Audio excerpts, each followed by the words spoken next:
Assalamualaikum warahmatullahi wabarakatuh. Halo teman-teman, perkenalkan nama saya Vindi Aulia Perungkat dengan NIM TBD 2101010. Oh ya teman-teman, berdirinya saya di sini yakni akan memenuhi tugas dari Bapak Dr. Agus Setio Utomo, SEMSI AK ACPA.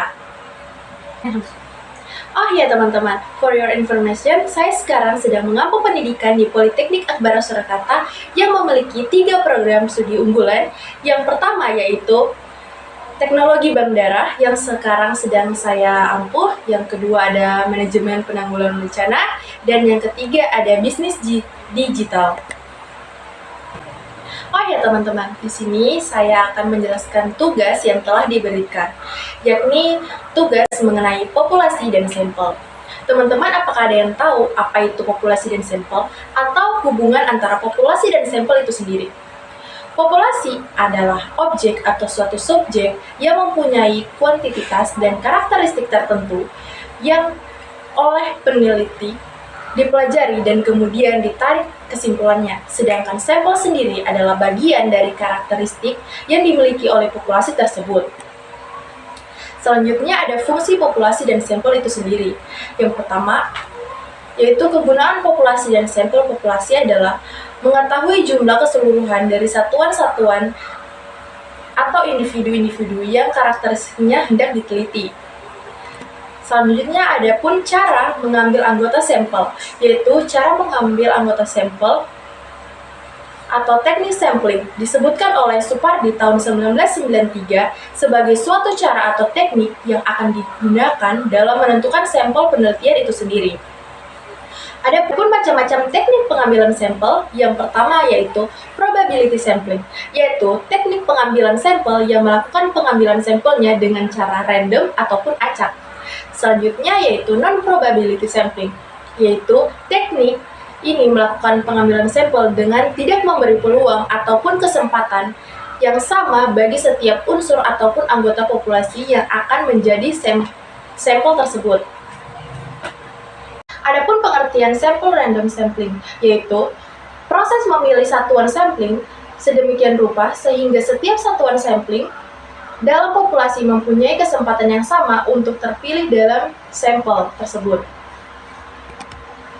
Selanjutnya, ada pun pengertian systematic random sampling, yaitu cara pengambilan sampel di mana hanya anggota sampel pertama saja yang akan dipilih secara random, sedangkan anggota sampel berikutnya akan dipilih secara sistematis menurut pola tertentu.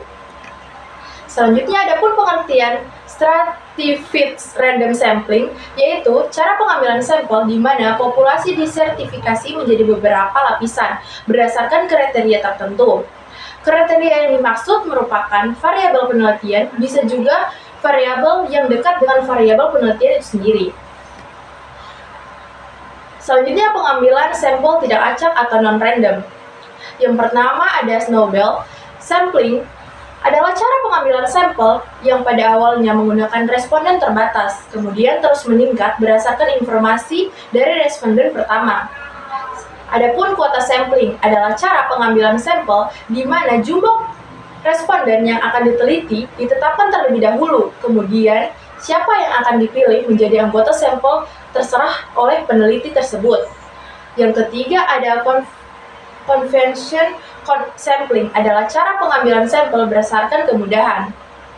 Dan yang keempat atau yang terakhir adalah purpose sampling, adalah cara pengambilan sampel yang didasarkan atas pertimbangan tertentu, terutama pertimbangan yang akan diberikan oleh sekelompok pakar atau peneliti tersebut.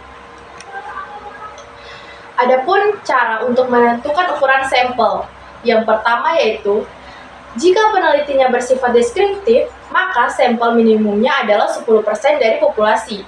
Sedangkan yang kedua, jika penelitiannya korelasional, sampel minimal adalah 30 subjek. Dan yang ketiga, apabila penelitiannya kausal, perbandingan, sampelnya sebanyak 30 subjek per grup. Dan yang keempat, apabila peneliti eksperimental, sampel minimumnya adalah sebanyak 15 subjek per grup. Adapun contoh dari populasi dan sampel itu sendiri.